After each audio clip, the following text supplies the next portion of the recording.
Yeah, Jessica, over the past 2 years, Emily Hernandez says 5 different people have impersonated her online and catfished other people.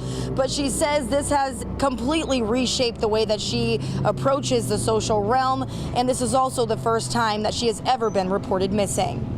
18-year-old Idaho resident Emily Hernandez says this past weekend her sister received a concerning message out of Bakersfield.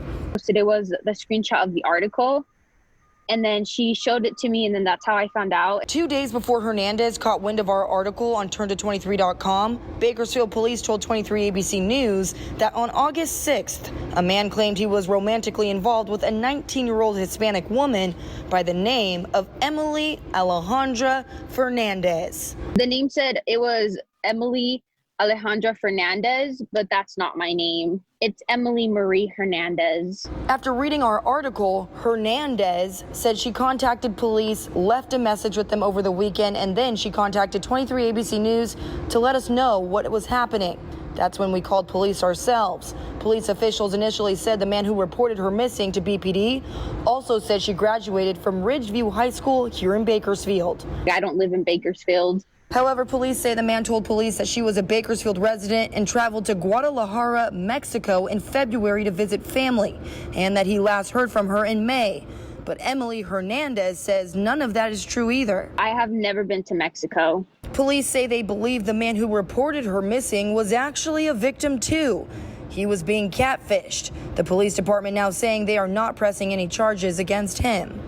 There was no ill intent in presenting this information to the police department, although in the end, it ended up being not a valid missing person.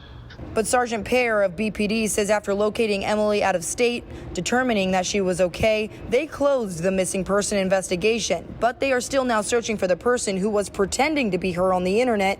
And Hernandez says this is the 5th time this has happened in 2 years after she started getting popular on Snapchat, Instagram, and Facebook.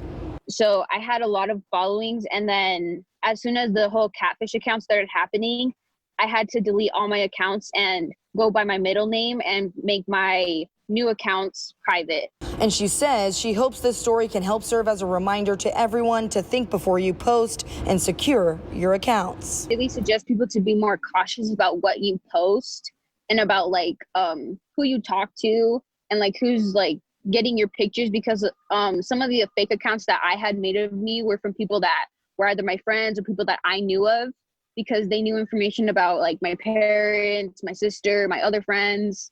And they would purposely use my first name and my last name to tell people that they were me, even though it wasn't me. Now, the original photo of Hernandez that was provided to us by the Bakersfield Police Department officials here in central Bakersfield, along with the missing persons report that we shared with you on our turnto23.com website, has since been updated after we had a chance to speak with Hernandez and police. Now, Hernandez says she has never used a dating app, and this entire experience has made it very difficult for her now to take pictures with her family and friends or even post any of those pictures at all. And she also says the unfortunate part about this entire experience is that she also knows that there are still fake accounts out there with her picture on them that people are using to catfish others. So if you do have any experiences that are like this, make sure that you contact your local Bakersfield Police Department at 661-327-7111. But for now, we'll leave it there in central Bakersfield. Live, I'm Tori Cooper for 23 ABC News, connecting you.